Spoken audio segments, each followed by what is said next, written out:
வேதம் சொல்கிறது சமாரியா ஸ்திரீ. அந்த ஸ்திரீ தன்னுடைய குடத்தை எடுத்துட்டு வரும்போது எப்படி வர்றாங்கன்னா வெறுமையா எடுத்துட்டு வர்றாங்க. அந்த குடத்துல தண்ணி எடுப்பதற்காக வெறுமையா எடுத்துட்டு வர்றாங்க. ஆனா அங்க இருக்கிறது வேதம் சொல்லுது, வெறுமையா இருக்கிறது குடம் மட்டுமல்ல, அவளுடைய இருதயமும் வெறுமையா தான் இருக்குது. அவளுடைய இருதயமும் விரக்தியா தான் இருக்கு. ஏன் அப்படின்னு சொன்னா, அவள் தண்ணி எடுக்க வரும்போது யாருமே அந்த ஊர்ல தண்ணி எடுக்க வரமாட்டாங்க. அவங்களுக்குன்னு ஒரு தனிய டைம் பிக்ஸ் பண்ணி இருக்கிறாங்க. இந்த டைம் தான் நீ தண்ணி எடுக்க போனோம். அவங்களோட கூட வர்றதுக்கு கூட யாருமே இல்லை.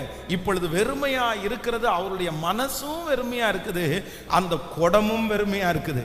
இப்போ அந்த கிணத்துக்கு பக்கத்துல வரும்போது வேதம் சொல்லுகிறது, கர்த்தர் அவங்களோட பேசி அவங்க இருதயத்தினுடைய வெறுமை முழுவதுமாய் மாற்றப்பட்டது. மாற்றப்பட்ட உடனே அந்த வெறுமையான குடத்தை அங்கேயே வச்சுட்டு தன்னுடைய ஊர்ல இருக்கிற அத்தனை பேருக்கும் போய் வேதம் சொல்லுகிறது, வெறுமையாய் வந்தவள் ஒரு சுவிசேஷகியாய் கர்த்தர் திரும்பி போக பண்ணினார். ஒரு ஊழியக்காரியாய் கர்த்தர் திரும்பி போக பண்ணினார். அவர்களுக்குள்ளே இருந்த அந்த சந்தோஷம், அவர்களுக்குள்ளே வந்த அந்த ரட்சிப்பின் அனுபவம் அவங்கள ரொம்ப பெரிய ஒரு சந்தோஷத்துக்குள்ள ஆளாக்கி அந்த பட்டணத்திற்கு உள்ளே போய் அத்தனை ஜனங்களையும் கர்த்தருக்குள்ளே நடத்தின ஒரு ஊழியக்காரியாகவே கர்த்தர் மாற்றினார்.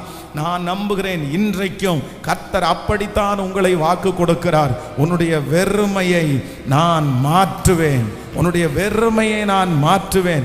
எத்தனை இருந்தும் வெறுமையா இருக்கிற உங்களை அவருடைய வார்த்தை நிரப்பும், அவருடைய வாக்கு தத்தங்கள் நிரப்பும்.